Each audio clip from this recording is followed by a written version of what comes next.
What tactics will Pike implement here? The gates open back. Often racing. He came out positively. Kenny Coney, Lexington City, they were the first of them to get out of the gates. Driving up is Hint of Mint right behind them with Hibiscus Lady. Duchess of Gossip finds herself wide as Lexington City now burns them off and goes to the lead. In behind those all-day sessions. Strike now back on the inside of Enticing, and then My Dilemma. Probity is there in the back half of the field. Here's Dreaming back with it. Arcadia Grace, and last is Berberay. And so as they went past the 700, Lexington City was able to settle in front, and Pike had the favourite, Duchess of Gossip, up there running second from a wide draw. Kenny Coney is third. All Day Sessions working three deep on the track. Hibiscus Lady is fifth back in the middle. Strike Now's got nowhere to go as they started to stack up coming into the turn ahead of Enticing. Here's Dreaming.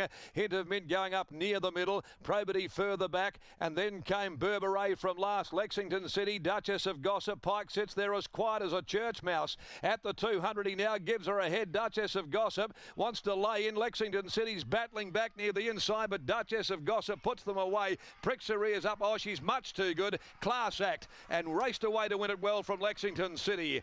She was much too good, Duchess of Gossip from Lexington City. All Day Session getting up on the inside. Looked as though it might have run third from Probity. They were followed further back then by Hint of Mint, Berberay deeper out. Then came Hibiscus Lady, Strike Now. My Dilemma, Arcadia Grace next home. Enticing well back in the field in company with Kenny Coney, and also Here's Dreaming. Simply too classy.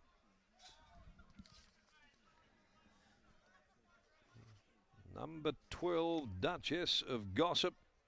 Willie Pike. She's now made it 4 from her last 5. She's won 4 of 7. A bridesmaid twice. She's a good filly. Number 12 from an outside gate. Used up to be across there. Hunted the speed set by Lexington City, and rather casually put Lexington City away. It battled hard to hold second spot, and All Day Session third in front of Probity. 12, 4, 2, 3 are the numbers. So the All-American filly out of Regal Gossip. She's owned by Geisel Park, managed by Eddie Rigg, Kevin Johnson, and S. Lil. Trained by Dion Luciani at Ascot, ridden by Willie Pike over Lexington City by City Place out of Kentucky Lass. Holly Watson for the Simon Miller stable. Ran admirably, just beaten by a much, much better one on the day. And All Day Session by Sessions from Simply Irresistible, third home for Ash Maley, ridden by Sean O'Donnell. The numbers are there, 12, 4, 2, 3 after race 7. The Bolton Sprint is next today at 4 o'clock. 5 great again is the scratching. So a biggish field of 13 to contest, one of the bigger additions in terms of number for the Bolton Sprint over the last few years. Time to go to the yard and join Scott. Well, you could see what Pike's intentions were very early on in the piece. He was going to not worry too much about the gate and ride her as though she was the best horse in the race, and that was to be positive out of the machine. Parker right there.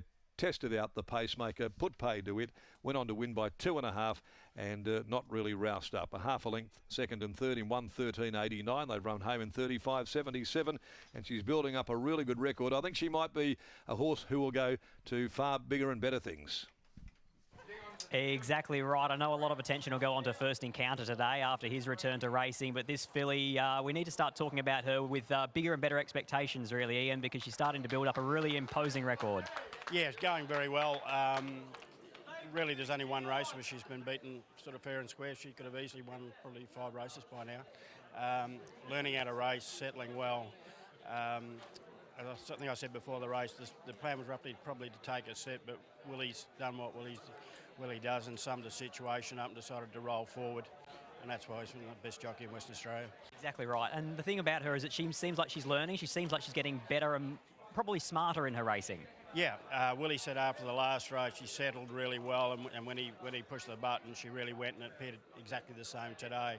Settled well outside the leader, and when he's asked her to go, she's rolled back to the fence a bit, but she's accelerated very well. Stables had her nominated for 3 races today. 2 of them are 1400s, so it seems as though there's an expectation that she will get further. Yeah, and Willie had a ride in one of the other ones too, so might have had a bit to do with it. So, she'll probably get further. As to how many more races she has this time in, it's wait and see Diona work that out. But yeah, she should get further. Well, as you said pre-race, only bad luck will get her beaten. No bad luck from there. Congratulations, well done. Yeah, Willie's got rid of the bad luck. Willie very rarely finds bad luck. Unfortunately, he's had to go on way out for the next race. It is our feature event on the program too, so he needs to get himself ready for real danger, so we won't get a word on him, but she's certainly a very exciting filly this, where, as we mentioned, we've seen two very good 3-year-olds resuming today. The half-brother to Star Exhibit in First Encounter, who's now the winner of 3 from 4, and this filly, Duchess of Gossip, she extends her winning sequence now. She's now the winner of 4 from 7. She's a filly by All-American, owned by Eddie Rigg and Geisel Park. 12, 4, 2 and 3 the numbers after race 7 at Belmont Park.